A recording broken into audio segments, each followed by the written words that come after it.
សួស្តីប្រិយមិត្តទាំងអស់គ្នាថ្ងៃនេះខ្ញុំមានវីដេអូកំសាន្តមួយក៏ដូចជាវីដេអូចែកម្លែកពាក់ព័ន្ធជាមួយនឹងបងប្អូនកសិករណាមិត្តភក្តិខ្ញុំអ្នកអាយសហ្នឹងគាត់ជំនាញខាងបច្ចេកទេសចំពោះការចិញ្ចឹមបង្កងក្នុងស្រែអញ្ចឹងមានន័យថាយើងដាំស្រូវធ្វើស្រែដាំស្រូវផងក៏ដូចជាយើងអាចចិញ្ចឹមបង្កងផងវាជាបច្ចេកទេសថ្មីដែលអាចមានផលប្រយោជន៍ដល់បងប្អូនកសិករជាទាំងអស់គ្នាក្នុងកំឡុងពេលដែលយើងធ្វើស្រែយើងអាចនឹងជីកស្រះជុំវិញស្រែដើម្បីនឹងចិញ្ចឹម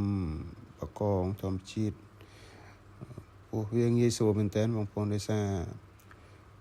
យើងចំបែបធម្មជាតិវាស៊ីតែខ្យងស៊ីតែស្រូវខែស្រូវទុំវាស៊ីតែស្រូវហ្នឹងទេបងប្អូនអញ្ចឹងយើងអត់ពិបាកទេហើយរយៈពេលប្រមូលផលក៏ដូចជាមិនយូរដែរបងប្អូនចន្លោះពី4ខែកន្លះទៅ6ខែ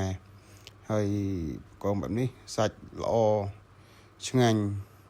ដូចបង្កងយើងធម្មជាតិអញ្ចឹងដោយបងប្អូនដែលបានឃើញអញ្ចឹងបង្កងនេះដោយសារយើងដាក់តាមបានរយៈពេល3ខែទេតែដោយសារយើងចង់ដឹងមើលយើងចាប់វាតេស្តមើលតើវាមានសុខភាពល្អអត់វារឹងមាំអត់គឺឃើញថាសាច់ណែនល្អបងប្អូនស្រស់ល្អណែនល្អទៅខ្ញុំសាកឲ្យគឺឆ្ងាញ់អញ្ចឹងវាផាក់ផែនឹងបង្កងធម្មជាតិដែរអញ្ចឹងបងប្អូនអាចសាកល្បងមើលបាន